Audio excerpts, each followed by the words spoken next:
Bonjour à tous, bienvenue sur cette nouvelle édition des Chroniques Melchior pour l'entrepreneur.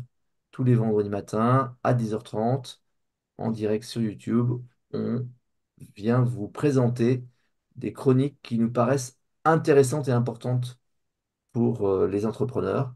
Alors, je vais vous parler d'une grande question chez Melchior. On en parle régulièrement. C'est savoir si vous, vous êtes ou vous n'êtes pas euh, un entrepreneur. Êtes-vous un entrepreneur? Donc, ce qu'on va voir dans cette chronique, c'est qu'est-ce qu'un entrepreneur, comment on le définit. On va parler du modèle Melsion, de description de ce qu'est un entrepreneur, et puis on va parler de l'effectuation, qui est la façon de travailler qu'ont les entrepreneurs. Et on va parler des faux amis et des entrepreneurs cachés. Les gens qui se croient entrepreneurs et qui vaut peut-être mieux ne pas encourager dans cette voie, et ceux qui ne savent même pas qu'ils sont entrepreneurs, alors que, ils ont très certainement un- une- enfin, comment dire, c'est leur nature, et donc il faut qu'ils se mettent face à ça. Alors, l'entrepreneur, c'est quelqu'un qui est particulier, c'est celui qui met de l'ordre dans le chaos et qui met du chaos dans l'ordre. Donc là, on a la force du yin et du yang cher à notre ami Patrick. Euh, la, la, la citation que j'aime bien, c'est une sorte de pastiche de cette idée de Jacques Séguéla. Ne dites pas à ma mère que je suis publicitaire et me croit pianiste dans un bordel. Et donc, il faut, pour l'entrepreneur, il dit, ne dites pas à ma mère que je suis entrepreneur. Elle me croit patron d'un festival d'art lyrique dans le sud de la France. Hein, c'est beaucoup plus classe que de dire qu'on est entrepreneur, mais pour autant, un entrepreneur, ça se retrouve partout. C'est celui qui fait bouger les choses. Alors, un entrepreneur, il est différent des autres et on a identifié trois sources de différence. La première, c'est qu'il prend des responsabilités, donc en tant que tel, eh ben, on est tout seul quand on est au sommet. C'est une solitude qui est très paradoxale parce que on est, en tant qu'entrepreneur, euh, dans une situation où on ne devrait pas être, euh, être, euh, être seul. Euh, et beaucoup ne nous comprennent pas. Euh, on a une activité qui nous met en lien avec plein de gens, donc on n'est pas isolé, on est au contact avec des clients, des fournisseurs, du public, et pourtant, ils ne comprennent pas. Notre entourage a du mal à comprendre pourquoi on bouge comme ça, pourquoi on a des enjeux et des défis, pourquoi on a besoin de se renouveler, se dépasser. Et ben, ça crée une forme d'isolation et d'écart par rapport aux autres. Et puis, ils ne mesurent pas qu'on a enfin, ils ne mettent pas la même importance que nous dans le besoin d'indépendance. Alors, comment est-ce qu'on peut expliquer ça? Il y a un premier point qui est quand on dirige, on ne peut pas dire tout. Alors là, j'ai toujours cette histoire du jeu de ce copain qui nous conduisait dans une voiture un peu ancienne et qui, à un moment, nous fait une réflexion idiote. Il dit ah, c'est marrant, j'ai du jeu dans la direction. Et nous qui étions à l'arrière de la voiture, là, on était en train de commencer à stresser, à se dire que peut-être que la voiture va être dans le décor. Quand on lui pose la question plus tard, il dit mais ça va la voiture là? Bah, oui, ouais, je vois bien. Non mais la direction là. Ah oui, non, ça va, j'ai juste un peu de jeu dedans. Donc on ne peut pas raconter ce qu'on vit aux gens autour de nous parce qu'on va les stresser beaucoup plus que nous on est stressé. Et ça crée donc cet écart. On a nécessité de décider seul. Donc, on ne peut pas partager les émotions qu'on vit. Alors, ça, c'est quelque chose qui n'a de sens que quand on voit l'entrepreneur seulement comme un dirigeant. L'entrepreneur est plus qu'un dirigeant. Il est défini par des motivations et un mode d'action spécifique.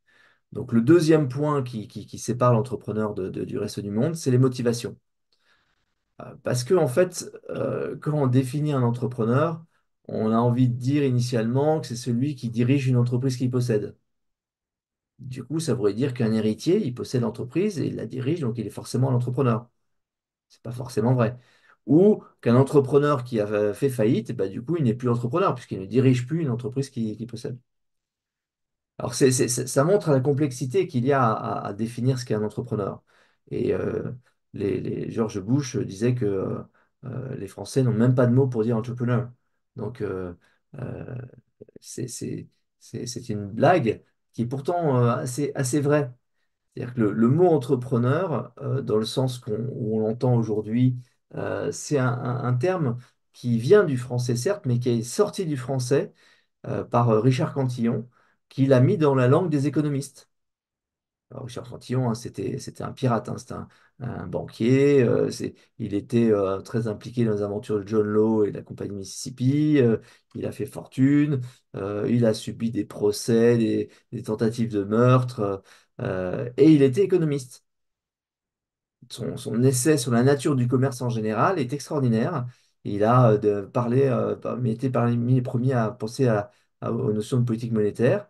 Et il a défini ce qu'est un entrepreneur, ce qui a permis d'influer sur toute une série d'économistes derrière lui, en définissant l'entrepreneur comme le ferment qui fait changer les choses. Euh, et cette définition s'est poursuivie dans le siècle avec des gens qui ont parlé de l'entrepreneur comme preneur de risques. Alors, est-ce que c'est celui qui prend les risques, l'entrepreneur? Moi, je me souviens, il y a quelques années, d'être allé faire un stage de parachutisme et il y avait des gens qui faisaient du voile contact. Voile contact, pour moi, comme ça me paraît dangereux, quoi. On est en train de voler en l'air avec d'autres, on peut s'emmêler les voiles dans tous les sens. En plus, non seulement ils font ça, mais en plus, ils ont des petits jeux marrants, quoi. Ils s'accrochent l'un l'autre comme ça, ils foncent vers le sol et ils lâchent le dernier moment. Ah, et c'est super, ça fait le vaisseau de Dark Vador, mais si ça arrive sur le sol, ça... Et l'équipe de France de voile contact qui était avec moi quand je vais faire mon stage de parachutisme, c'était tous des non-entrepreneurs, des gens qui travaillaient chez EDF GDF. Donc, ils étaient férus d'adrénaline, mais manifestement, ça ne les définissait pas comme entrepreneurs. Alors, l'entrepreneur comme ferment l'innovation, c'est une autre possibilité. C'est celle qu'ont pris des gens comme Hayek ou Schumpeter. Mais c'est un peu restrictif parce qu'il y a des entrepreneurs qui ne font pas d'innovation. Donc, il y a un besoin d'une nouvelle définition.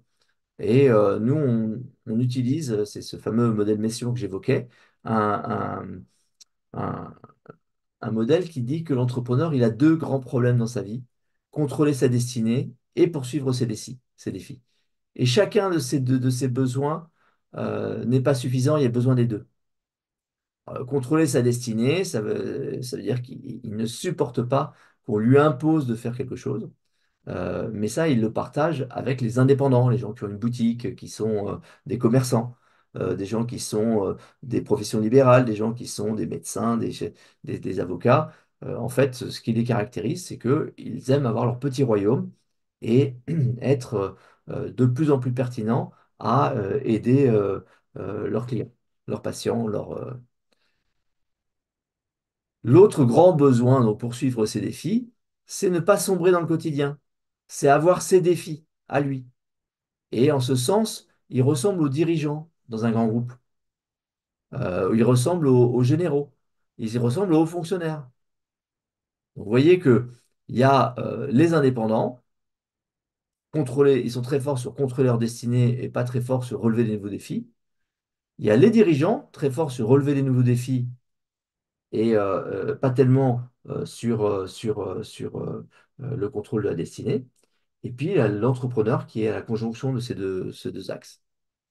Alors, pour vous donner l'exemple de ces dirigeants qui ont l'air d'être des entrepreneurs, je vais vous parler de Pierre Racine, qui était un ami de mon grand-père, qui était un conseiller d'État, qui était un des cofondateurs de l'ENA, dont il était le directeur en fin de carrière. Et puis, dans les années 60, était en charge de la commission de construction et d'aménagement des stations balnéaires et touristiques du Languedoc et du Roussillon, qu'on appelait la mission Racine. C'était quoi? C'était l'assainissement, la démoustication, les terrains et les nouveaux étangs qu'on a fait. C'était les aménagements touristiques, hein, par exemple la Grande Motte, par exemple le Cap d'Agde, par exemple Saint-Cyprien, c'est lui. Enfin, c'est la mission Racine. Et en plus de ça, il a fait la protection de l'environnement avec des étangs ou des massifs qu'il a mis en place. Est-ce que c'était pas un entrepreneur en fait? Bah, il y a des tas de gens qui lui auraient dit Pierre, tu sais, tu devrais être un développeur immobilier. Et lui, eh ben, il se voulait comme un grand commis de l'État. Il se voulait comme un haut fonctionnaire. Il se voulait comme finalement euh, appartenant à un groupe qui le dépasse. Donc l'entrepreneur, lui, il n'a ni ces caractéristiques du commerçant qui veut son indépendance et c'est tout, ni les caractéristiques du dirigeant qui veut des réalisations et c'est tout. Il a ces deux besoins. La troisième façon de définir, enfin la troisième différence qu'a l'entrepreneur avec les autres, c'est son mode d'action. L'entrepreneur, il utilise la plupart du temps une méthode qu'on appelle la méthode effectuale. Si je ne peux pas contrôler le futur, je n'ai pas besoin de le prédire. Enfin, si je peux le contrôler, pardon, je n'ai pas besoin de le prédire. Donc ça, on doit cette citation à Sarah Sarasvati, qui est une chercheuse d'origine indienne qui vit aux États-Unis et qui a fait une étude sur les entrepreneurs pour voir ce qu'ils pensent, comment ils agissent. Et elle s'est aperçue qu'il y avait deux méthodes qui s'opposaient, la méthode causale contre celle qu'elle a appelée effectuale. La méthode causale, c'est celle des managers. J'ai un objectif, je vais planifier tout ce qu'il faut pour arriver à cet objectif, puis je vais aller chercher les ressources nécessaires et c'est comme ça que je vais atteindre mon objectif. L'entrepreneur, lui, il fait différemment. Il a son objectif, mais il va regarder qu'est-ce qu'il a comme ressources disponibles maintenant pour pouvoir euh, faire un premier pas avec ces ressources-là. Il va se fixer un risque acceptable et non pas un bénéfice-risque comme le manager. Il va utiliser y compris les obstacles. C'est cette fameuse citation de si la vie t'envoie des citrons, fais de la limonade. Et puis, il va travailler collectivement à faire comme les soirées patchwork où chacun amène ce qu'il a et on en fait une grande couverture. Il va former des partenariats. Tout ça sera dans un esprit qui est d'être celui qui pilote l'avion et pas celui qui cherche à deviner où l'avion va partir. Il contrôle ce qui est contrôlable. Pour vous donner un exemple, ce week-end, là, dimanche matin, vous allez vous apercevoir que vous risquez de passer la soirée devant TF1, ce qui va probablement euh, vous faire perdre un certain nombre de neurones. Donc, la question qui va se poser, c'est et si on faisait une soirée du dimanche soir au lieu de subir TF1? Et donc, si vous êtes dans la méthode causale, vous allez vous dire, tiens, qui va être intéressé par ce genre de soirée? Il faudrait que je fasse une étude de marché là-dessus. Qu'est-ce qu'on va manger à cette soirée? Où est-ce qu'on va la faire? Qui va préparer tout ça? Est-ce qu'il faut trouver un cuisinier? Bref, dans 5 semaines, vous allez faire votre première soirée. La méthode effectuelle, elle dit, qu'est-ce que je peux faire aujourd'hui? Qu'est-ce que j'ai dans mon frigo? Qui je connais qui serait disponible ce jour-là? Et on va le faire tout de suite.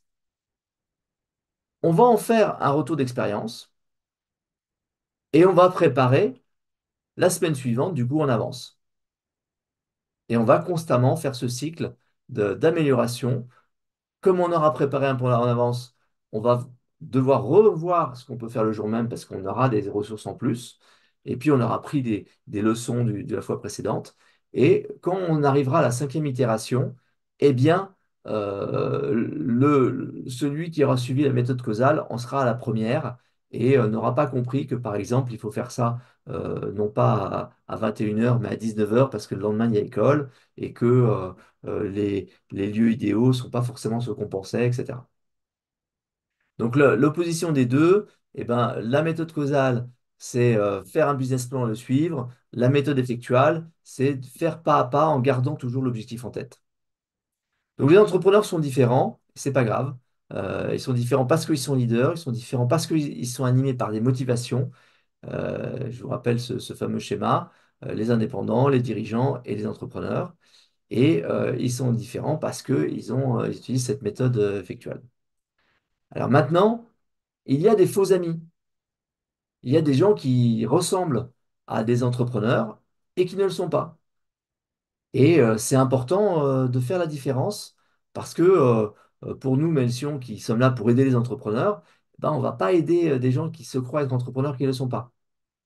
Alors la première catégorie de faux amis, ce sont les cadres dirigeants. Ils sont très compétents, ils ont une très grande expérience, mais la plupart du temps, ils ont vécu avec un grand frère au-dessus d'eux. Leur entreprise, leur, euh, leur parrain dans l'entreprise, et ils sont du coup pas capables de se lancer tout seuls. Ça va les stresser de manière hallucinante. La deuxième catégorie, c'est les commerçants. Ils sont indépendants, ils ont leur boutique. Ce qui les intéresse, c'est éventuellement en avoir deux, trois, parce qu'ils pensent qu'avec une, ils gagnent pas assez d'argent. Mais quand ils ont atteint leur objectif, ça y est, tout va bien, la vie est belle pour eux. Donc ce n'est pas du tout cette façon d'être un entrepreneur qui fait qu'on n'est jamais content, qu'on est constamment en train de chercher un nouveau défi et à repartir sur une nouvelle aventure. Le troisième personnage qui est rarement un entrepreneur, c'est le consultant. Il connaît des tas de choses, il a des tas d'idées, il a conseillé des tas de gens sur la façon de le faire, mais il n'a jamais fait. Et finalement, il est probablement pas très intéressé par faire. Le dernier personnage, c'est le start-upper. C'est quelqu'un qui va monter une entreprise, qui va lever le plus d'argent possible, qui va survivre comme ça 3 4 ans et pendant tout ce temps-là va chercher à frimer le plus possible. Son objectif, finalement, c'est de revendre son entreprise à un grand groupe et de devenir dans ce grand groupe un vice-président qui aura gagné 10, 15, 20 ans par rapport à ses camarades de promotion qui, eux, auront choisi la voie normale pour progresser dans un grand groupe. Donc, c'est des gens qui ressemblent à des entrepreneurs, mais ne le sont souvent pas. Je dis souvent pas parce que on a vu parmi eux des entrepreneurs cachés. Alors, les entrepreneurs cachés, je vais vous proposer quatre exemples. Il y a l'exemple de la maman, l'exemple du corsaire qui devient flibustier, le junior et ce qu'on appelle le natural born killer, c'est-à-dire celui qui fait ça tout seul sans même se rendre compte. Donc la maman, c'est donc la femme qui a une carrière professionnelle, qu'elle va mettre en retrait pour s'occuper de ses enfants, mais on va s'apercevoir que pendant tout ce temps-là, elle va lancer l'association des parents d'élèves en colère qu'il y aura un problème, elle va s'assurer que le club de foot tourne bien, elle va lancer constamment des projets en permanence.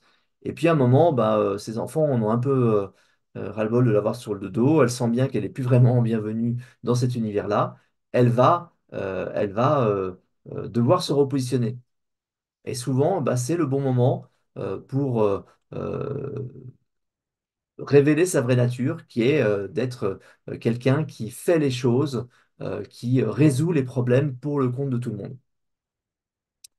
Le corsaire ou le flibustier, c'est un cadre qui va constamment dans son entreprise se heurter au mur, qui va chercher à résoudre les problèmes, y compris contre son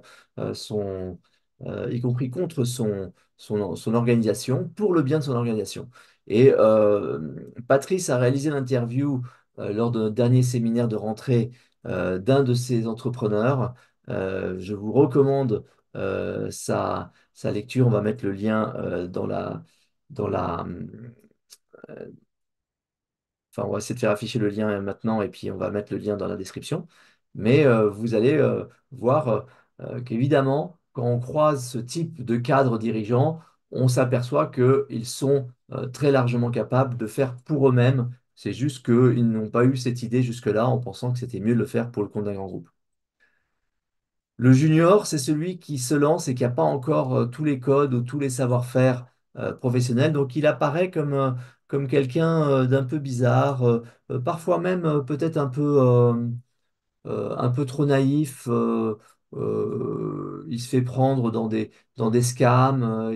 Donc là, il a plein de choses à apprendre, mais c'est pas si compliqué que ça.